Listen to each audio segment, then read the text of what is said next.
Sure. So you can't do 23 minus 45, and so you have to take 1 away from here, and then you add 60 because 60 seconds in a minute. And you get 83. And 83 minus 45 is 38.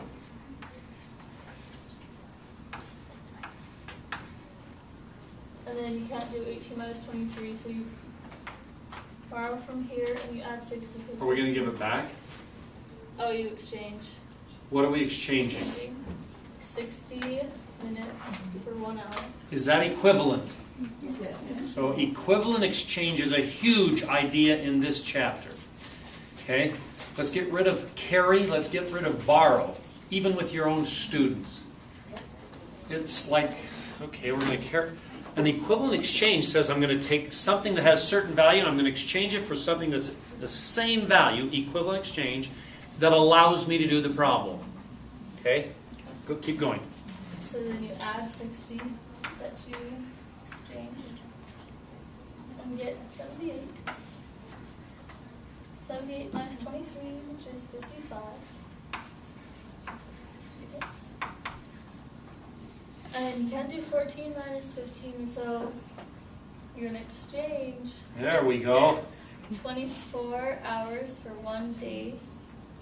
So 2 add 24. I get 38. Minus 15 is 23. And 2 minus 1 is 1 day. So the second experiment must have taken that long. Right?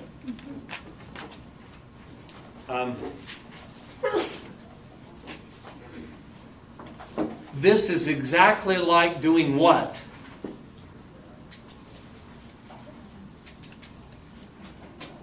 Different bases. The different bases.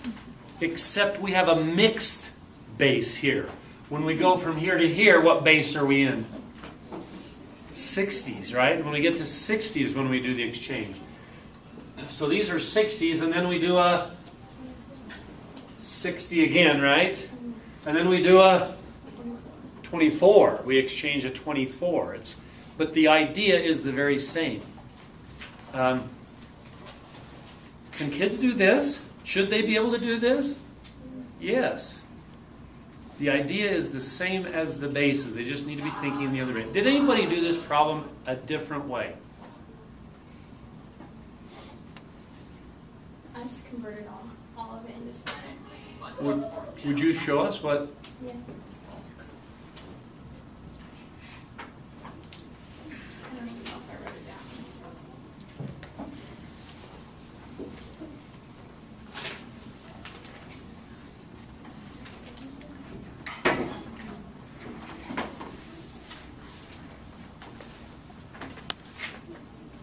Okay.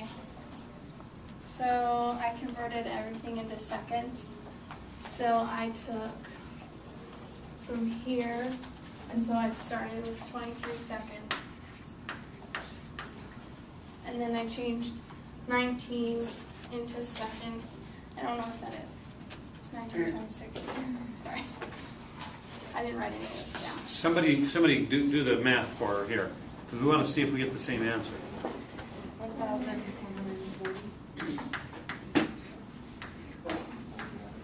Okay, and then hours into seconds. So you do times 60 times 60. So times 120. What? And then Extra 0 for so 54000.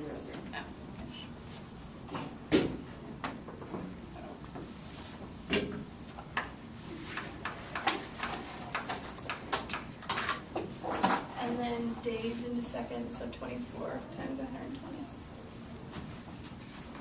3 times all of that.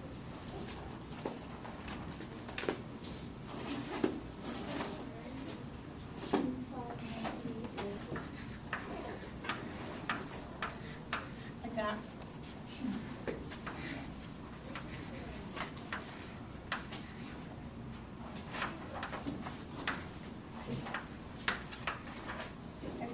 that's how many seconds we have to subtract from. And then I did the same with that.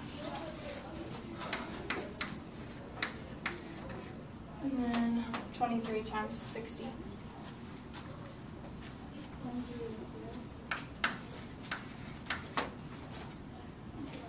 And then 15's the same. So. Why not take advantage of our previous computation? Yeah. And then 1 times 24 times 60 times 60. Is that? So. And since the directions said you could use a calculator, she was doing all of this on her calculator.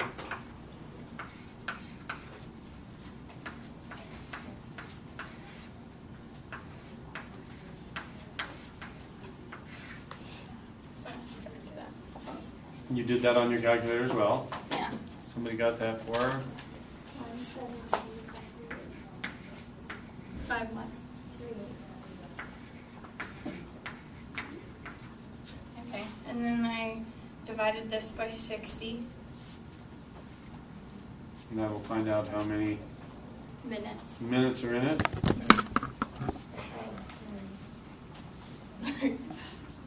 2,000. 2001? 2,875.63. Okay, so this is how many minutes. And then you take this and times it by, I don't remember how I did it. Made sense to me in my head.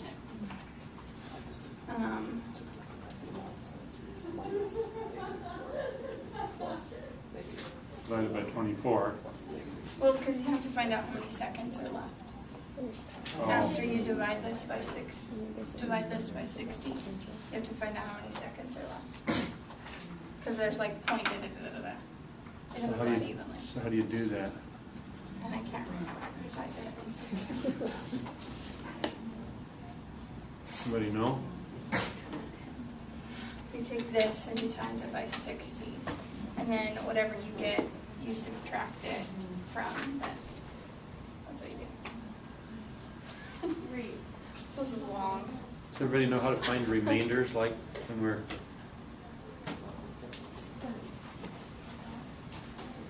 It's 38. That's what I thought. Yeah.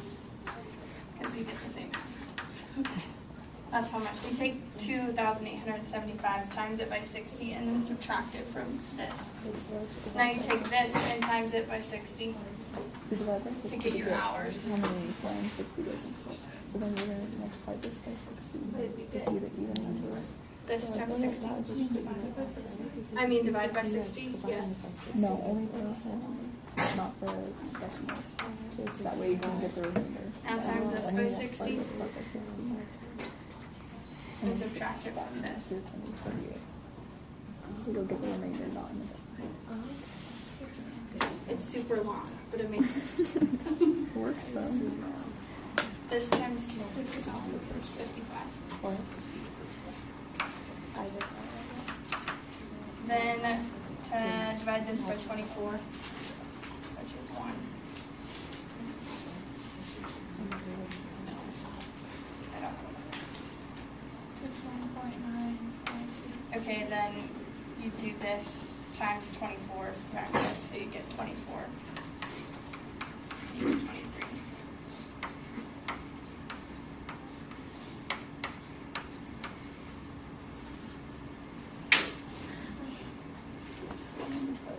Which method do you like best?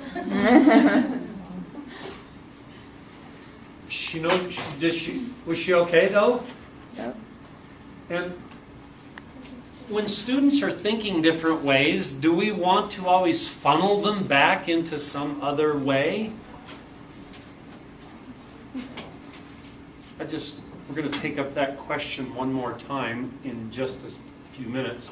But first I just want to show, if this was the number of total seconds difference, she took that and did what with it?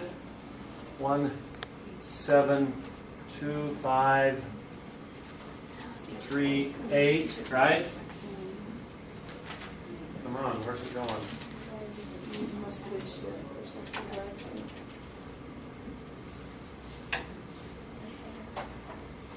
I just did. 1, 7, 2, 5, 3, 8, divided by 60, right? We end up with this 0.63333 forever. Let me just show you how to find a quick remainder with a calculator. I'll strip off the whole number part to, oops, let's do this. Subtract 2, 8, 7, 5. That leaves me with just the decimal part of my quotient. Everybody understand what I'm talking about? And now what I'm going to do is I'm going to multiply that by the divisor, which was 60. That will tell me what my remainder is, 38. You guys know that trick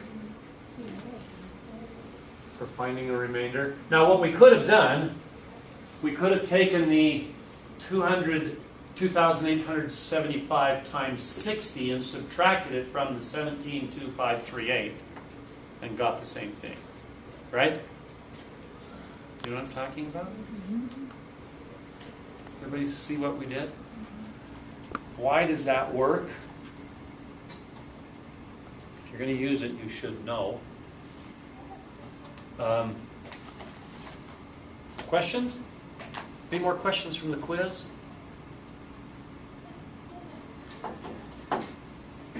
I agree with most of you that I would prefer this method.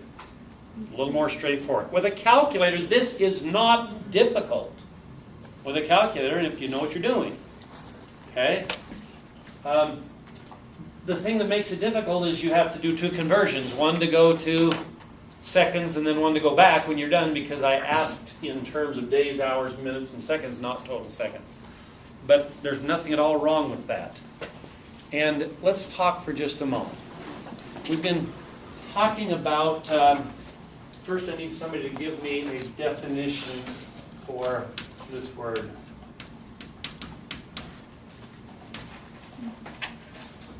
Algorithm. We've been seeing it a number of times in this unit. The Euclidean algorithm when we were learning how to do GCDs. Now we're talking about alternative algorithms, instructional algorithms, standard algorithms. What does algorithm mean? We should know. Maybe I ought to put it on the test. Define algorithm. Method? A process? Process with certain steps. Step-by-step procedure. Okay? And you, as long as you do the steps, you get the right result. The thing about algorithms is, if you know what the algorithm is, you don't have to know why it works in order for it to be successful. You can find the answer you're after. You can find a GCD if you know what to do, even if you don't know why it works. So the question I'd like to pose to you is, should you ever allow students to use alternative algorithms? Or should you ever encourage them to make up their own algorithms for adding or subtracting numbers? What do you think? Yes. Yes? No? Yes, because? No, because? Let's hear some. Well, if they're making up their own, first they would have to understand how to solve the process, period. How to get to They the would end. understand something if they've Right. built it themselves. So if they build it themselves, it shows that they understand it. If they build it themselves and it they'll works. remember it, right. And it works. Because maybe they'll build something that Doesn't work. doesn't work. But yes, if they get it, they were the one that built it. They're going to know where it came from. Will they ever forget it? No. So No. they created it themselves. They invented it. Any other thoughts? Yeah, Kelly?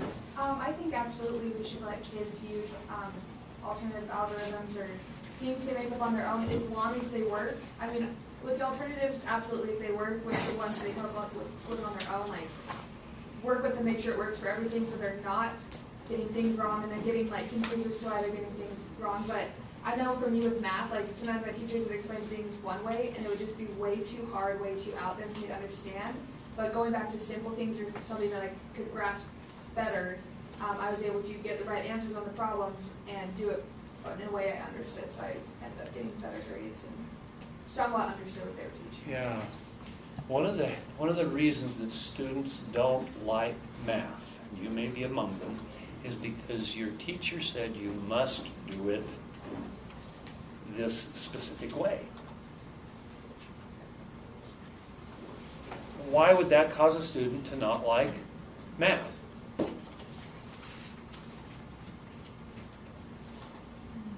Because if they don't understand it, then it's just torture to try to do it. And remember it, particularly. Okay? I know when I was working this problem out, that was the only way I could come up with figuring it out on my own. All the seconds. And it was too tedious and taking too long. But So you started it this way. I started it this way, ended it that way because I realized you could do the conversion stuff, but doing it just the way I've been taught, converting everything to the same unit, was too long, too tedious for me to grasp the entire process long. Okay. Whereas that was another alternative that happened. Math is a creative venture. It's not something that everything has been discovered and we're just going to pass that on to our students and lecture them. The fun part is when they get to dig in and learn and make sense of it and then use what they've made sense of. Now, you may have as a goal, either in your school or in your district, that they need to know certain things. And I really do think your students should know the standard algorithm. Why?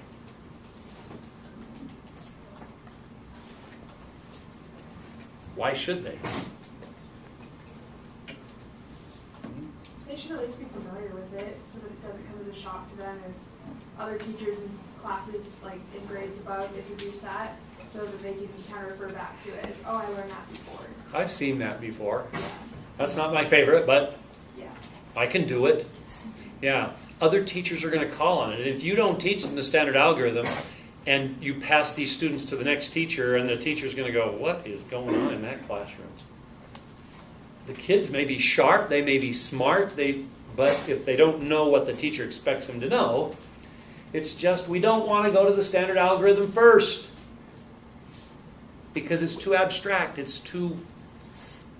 Kids can't hang on to it. They can't make sense of it without having gone through the steps. And a lot of times you give them manipulatives, they will construct their own. They'll make their own algorithm on how to add or subtract numbers, depending on which set of numbers you are adding or subtracting. So,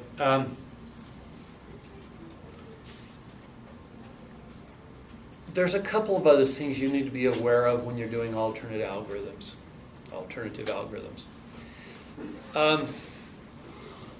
If you only teach those alternate ones and not the standard, and you send home homework, what happens usually at home with homework? The kid will get to a place, Mom, I need some help. And he'll come over here and, what's the mother going to do? I say mother because the dads usually are not the ones helping. Although in our house it was math, I got to help.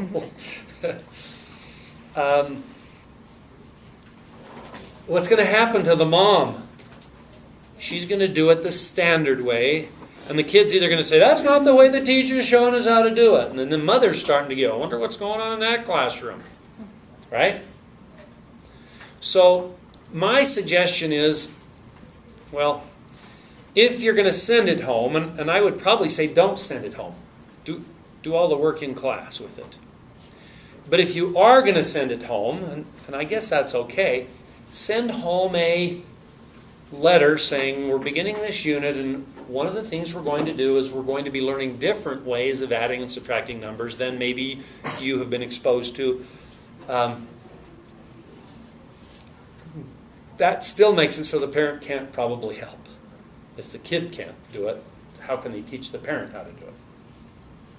So be real careful with that, because you can end up with disgruntled parents. And when parents are disgruntled, what do? Some of them jump right over the teacher and go right to the principal, and then the principal's unhappy with you, and you just got to be careful with that. But I really think it has its place. In fact, I know it does. I've had some wonderful experiences where kids invent their own stuff.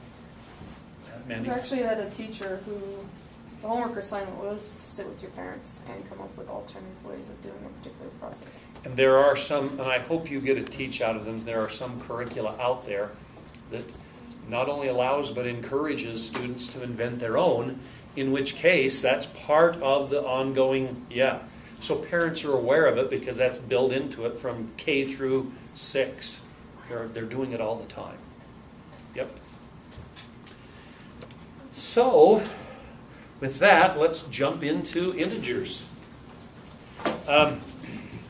You've got a set of 2 colored chips. Remember, red is negative, yellow is positive.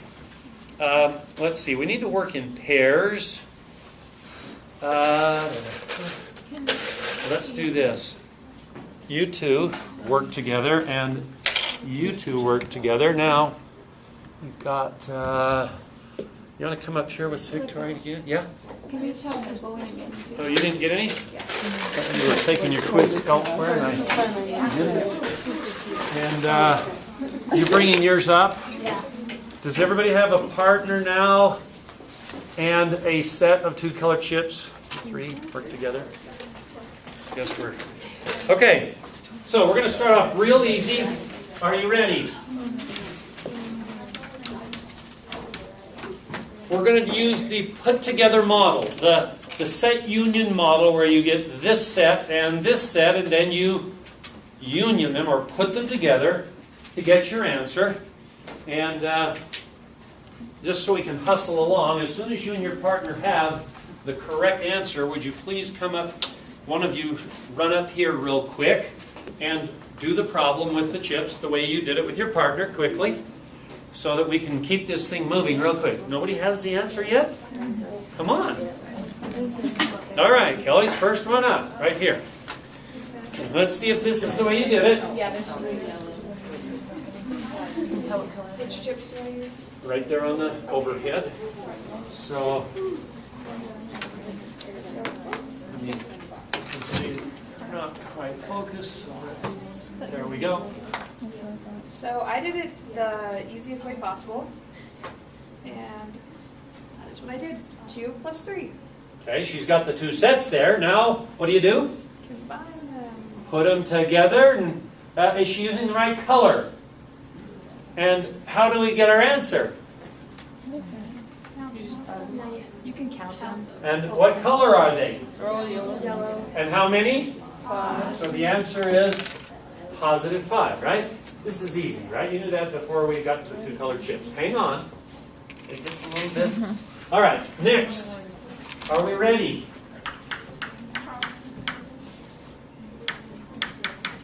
Okay. As soon as you and your partner have successfully negotiated this, one of you jump up and get up here.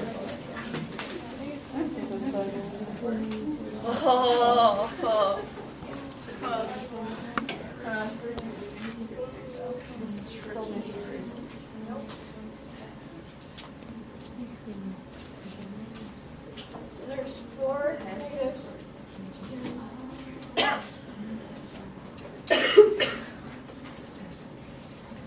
One set of 4, one set of 5, both red. Is she okay? Then what? Put them together. What is our answer? How do we know it's negative? Because they're red. How do we know it's 9? Because the cardinality is 9, right? So I put a -9. Are we ready? The number in a set. And the amount.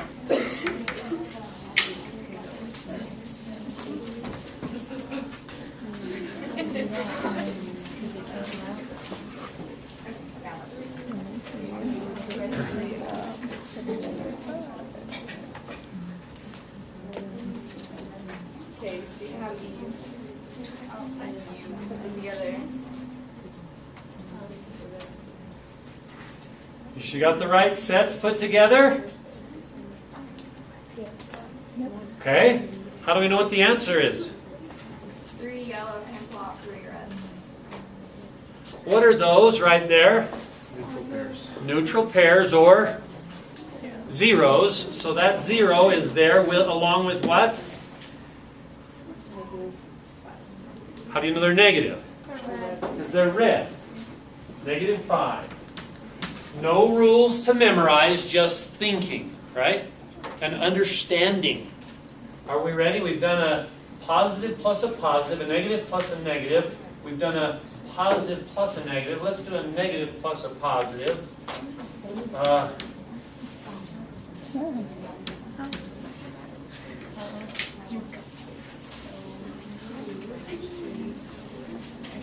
Okay.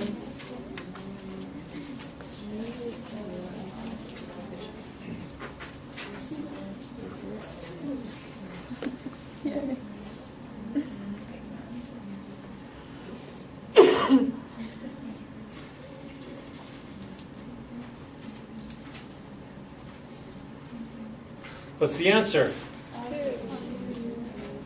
Why is it positive 2? Because after putting all of our neutral pairs together we can form, the only thing left is 2 yellows, so positive 2. Again, no magic rules to memorize that when you do this, and then do this, and you're just thinking about it, making sense of it. Any questions about addition? Let's go to subtraction. Are you ready? Let's do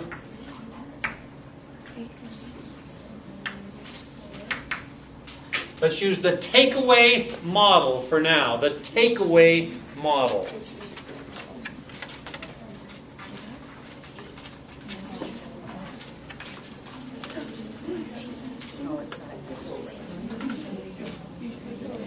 Somebody want to jump up and Where do you put -2?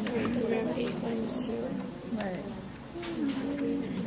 I don't know if since it's like a positive 2, like you just use the takeaway. Well, if you just, because that's just like saying -2. There's a negative 2. Right. So I'm assuming maybe it would be like that. So then we take it away, it's 6. Yeah.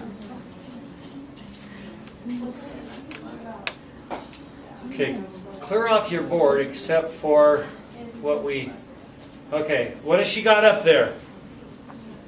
8, what? Positive, because they're yellow. And what are we taking away? 2 what? Positive. So just pick them up and take them away. And the answer is what is left. And how do we know it's 6? Because there are 6 of them and they are yellow. So it's a positive 6. Can anyone come up and show how to do this very same problem but with the comparison model? Rachel? Notice with the takeaway model you make what? How many piles? 1 pile. And then you take away from it. So you have the 8 minus, or 8 take away 2, so that, well, wait a minute. Yes, and then you compare, so you have the 8 and the 2, and you compare, take away, and you have 6 positive. Is that not right? Do I need to have 6 total? You need to have 8 in a row with the, okay, there's the 8. And then the comparison says we what? We bring 2 more. What kind? Positive or negative? Positive. You line them up. We bring 2 more positive. Uh-huh. And but you don't put them in the same row. You're going to compare them. So make a new row. Okay. And now you match up the ones that are alike, and whatever isn't matched is the answer. Does everybody see that? Okay. Keep that in mind. Thank you. Let us now do this one.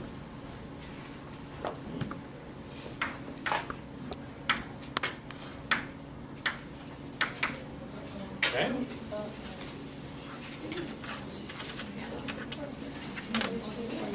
Takeaway model. To begin with, anyway. Takeaway model. As soon as somebody can do it, get up here. No, I wasn't taking away because it makes taking away negative.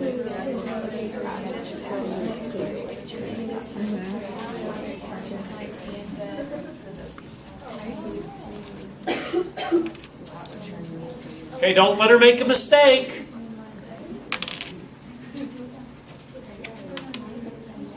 With the takeaway model, do we put both the minuend and the subtrend up there? No, just the minuend. And then what do? What has she got? -6. She's got -6. What's she going to do? Take away what? 3 what? Reds. She did. What's she got left? 3 of what? So it's -3. No magic, no memorization, just making sense of what does it mean to take away. We okay? All right. Let's try this one.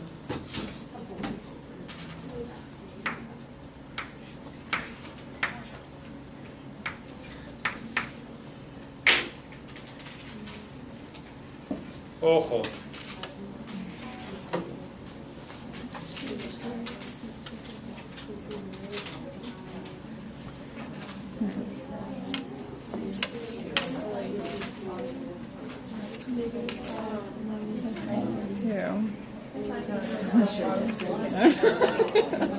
Okay, wait.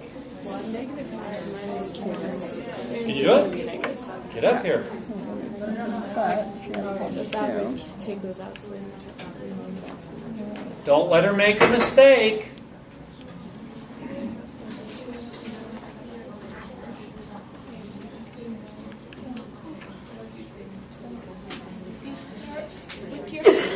Is she starting correctly? She's got the minuend, the -5. Has she got the right color? What does it say to do? Take away 2 what? Take away 2 what? Yellows. Hold it. What number has she got up there right now? -5. That number on the screen is -5? Yes or no? Yes, because the other two would. Is everyone convinced that that number on the screen is -5? Yes. Okay. Now what are you going to do? She took away what? Just the 2 yellows. 2 yellows. Is that right? Okay. What's the answer?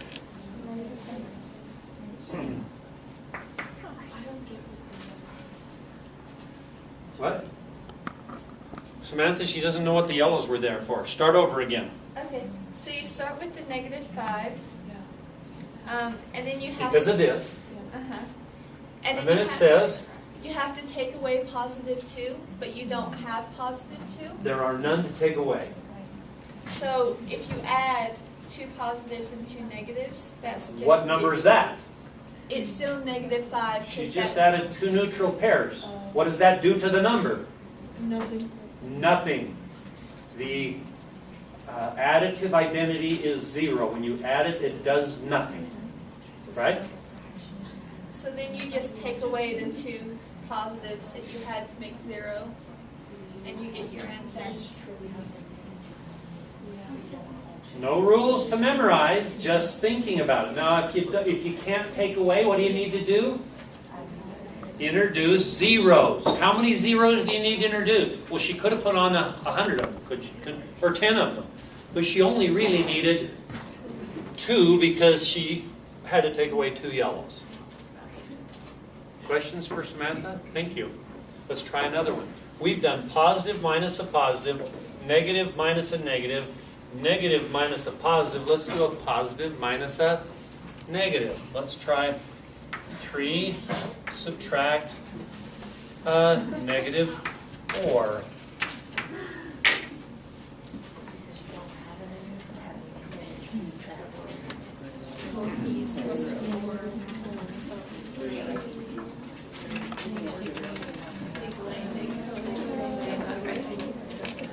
Come up, right? Yeah. Hold on.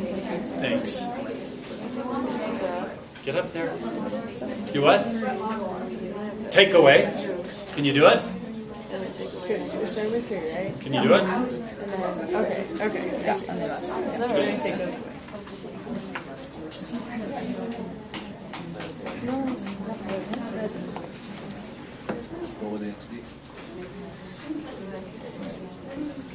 Oh, never mind.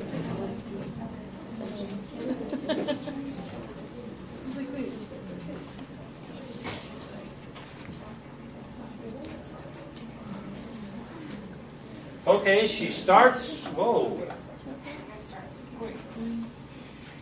3.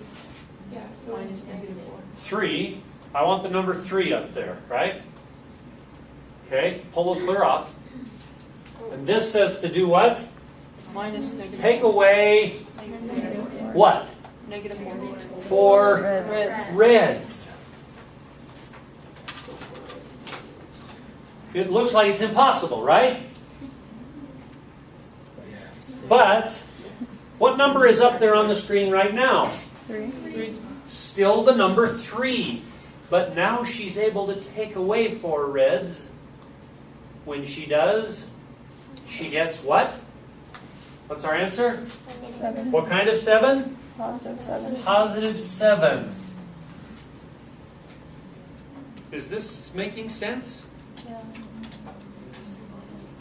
What do you mean it's the long way to get there? What's the short way? Is there a short way? Yes. What? What is it? Well, like the 2 and 4, you put them together. 3 and 4, put them together. Or like the 3 minus negative 4, those I was learned that. Yeah. 2 negatives equal positive. Say that. Why? It's just See, if you don't know why, it really isn't any good because your students are going to ask you, just do it. And then guess what? Listen, they're going to get things mixed up. They're going to say, oh man, let's see, that teacher told me that 2 negatives make a positive, right? Well, when you're multiplying 2 negatives, they get the rules run together in their heads and they don't make sense of them. You understand what I'm saying? This is sensible if you know what takeaway means. If you don't have enough, what do you do? To take away, what do you do? Add zeros until you can. And that's all they have to know. That's the only thing kids need to know. And they can add or subtract any whole numbers at all. And make sense of it. And they don't have to remember a rule. Okay? Then, after they've played this a whole bunch, and we've just done 8 problems is all, you would do this over and over and over with just single-digit numbers like we've done, over and over and over. Then you do some other things, and they would make up their very own rules about what to do when they're adding or subtracting integers. And it would make sense to them, because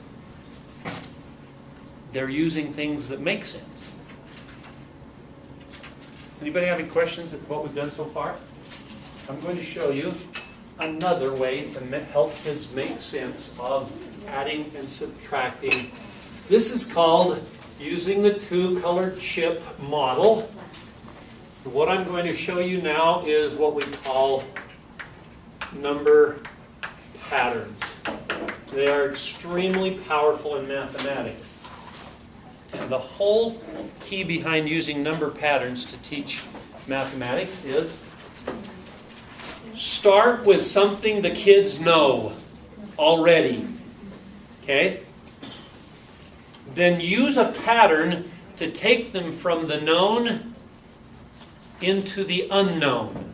But the pattern will lead them there strong enough that they'll be able to do it. Let me illustrate what I mean.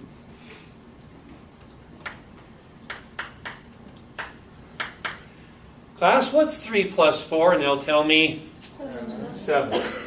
Do they know what's going on here? Yes. And I'll say,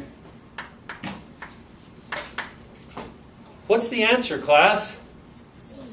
6. Are we in the known? Yes. And they're comfortable, right? At least if they have their addition facts for whole numbers down, which you should never start to do integers until they get into know their whole numbers. What's the answer, class? 5. 5. What should I write next, class? How did you know what problem to write? The pattern. The first number is always the 3. Then it's always add. Then it's what? 1 less each time, right? See, the kids know this because they're smart with patterns. And they still know the answer here, right? It's 4. Then you say what? 3 plus 0. Do they know this one? This is their favorite, right? Wasn't it your favorite fact? Adding 0? Oh, I can do that all day long. Get them all right, do them fast. Because it's the identity and it does nothing and they know that, right? What's next, class? 3 plus -1. 3 plus -1.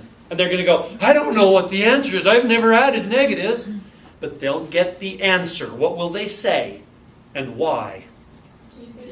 2. Why will they say 2?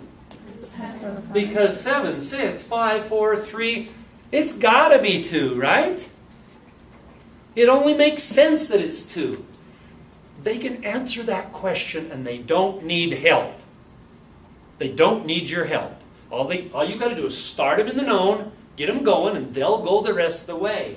And then we'll go down here and they will know that this is this, and this will turn to 1, and 3 plus -3, and that'll be 0. And then they'll go 3 plus -4, and they'll know that's -1 because the pattern takes them there. And then I will have this example, and I will come around the board and I'll put about 5 or 6 or 10 or 20 more just like it. Can you see them? Different numbers. I won't start with 3 plus 4. I'll start with 2 plus 3 or something like that, and I'll just, okay. And then, so we'll have 2 plus 3 equals 5, 2 plus 2 equals 4, 2 plus 1 equals, and so on down here. And we'll take it all the way down into the negatives a ways. And then I'll start asking questions like this. When do I get 0 for a sum? And they'll look at this one and they'll say, And they'll look at this one and they'll say, which one is it going to be, by the way? It'll be what? 2 plus -2. And they'll look at that, and then they'll look at all the other ones you have around there.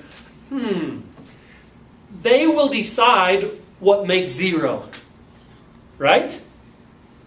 And they won't have trouble figuring that out. And then you'll say, when were our answers, when did our answers come out negative? When did our answers come out positive?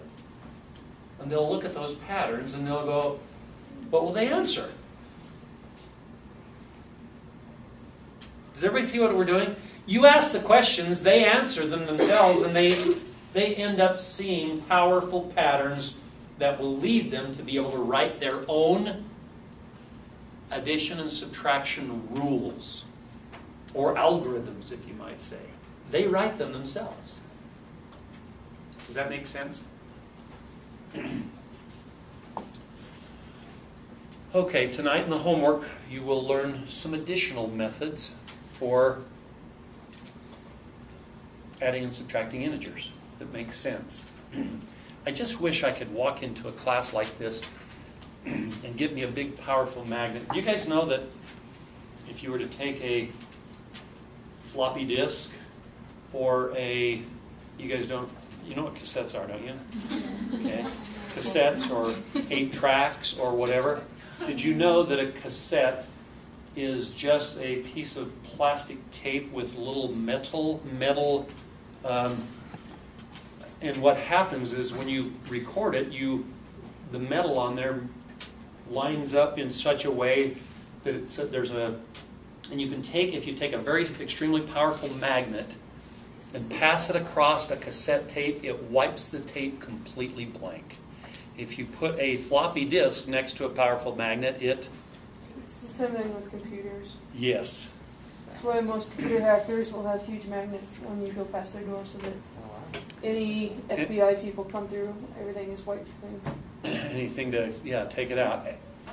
I wish I had a selective and I could walk up and just go whoosh, and erase everything you know about adding and subtracting integers. Because you try and impose what you have memorized, or some of you have tried to memorize and struggled with, and if you would make sense of it without trying to impose those rules, it's going to be easy. It's going to be easy. All right, we have 5 minutes, and I need to teach you one other concept. Absolute value. What were you taught?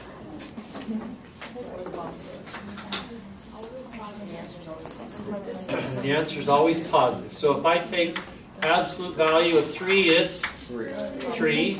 Absolute value of negative 3 is 3. So, how would we define absolute value of x?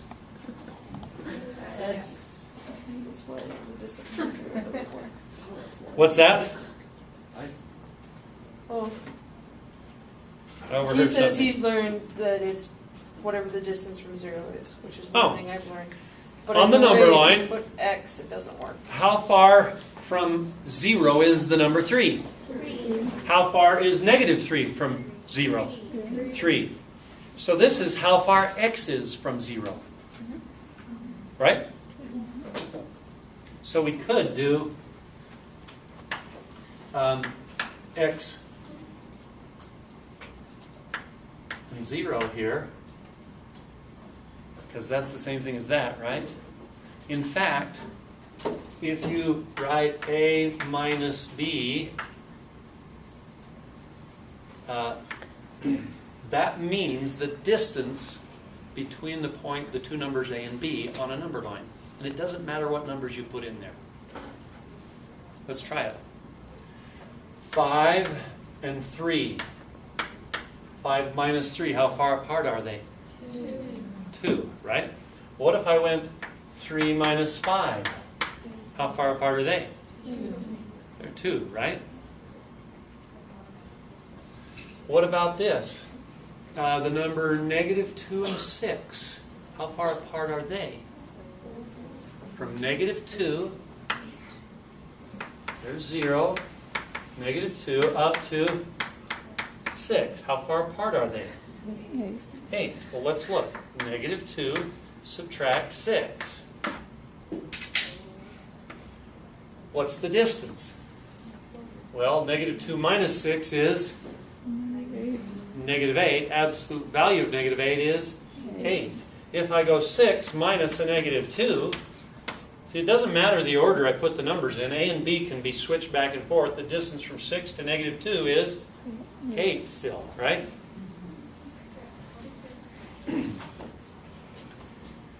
Why is that important? Well, it makes solving absolute values very simple. If I have this problem, x minus 2 absolute value equals 3. Forget about what your algebra teacher taught you and just listen to what I'm teaching you. The difference between A and B, absolute value, simply means what? The distance from A to B. So what's this saying? Distance from X. The to distance negative from X 2 to 2 is 3. Right? So let's see how we solve that. If I draw a number line, I know one of the numbers is 2, right? I don't know what the other number is, but I know that the distance between 2 and that number is 3. So what I do is I come down here, 3, or I might go up here, 3. Where does this put me if I go up 3? 5. Where does it put me if I go down 3? -1. Guess what? When I ask you to solve this, the answer is x is equal to either -1 or 5. And you didn't do any fancy algebra, you just thought about the idea of distance on a number line. The distance from A to B, or from X to 2, so 2 to some unknown X, I didn't know what it was, so I went up there 3, and there it was. There was one of my unknowns. I went this way 3, and I got one of the... Does that make sense? You can even... What about this?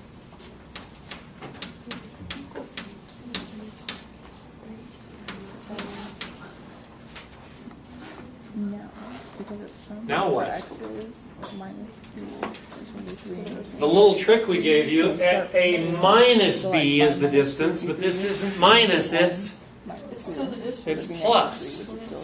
But we know we can rewrite this as x minus what? -5. -5. So what is this really saying? The distance from some unknown number, I don't know it, to the number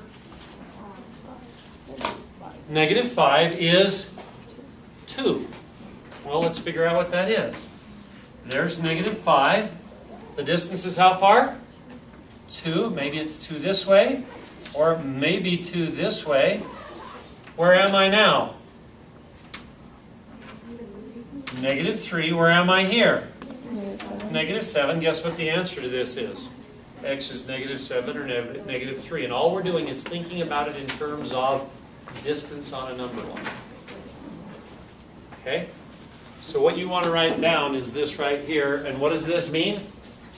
The distance from A to B on a number line. And you can solve that. Okay. You should be able to do all your homework tonight now.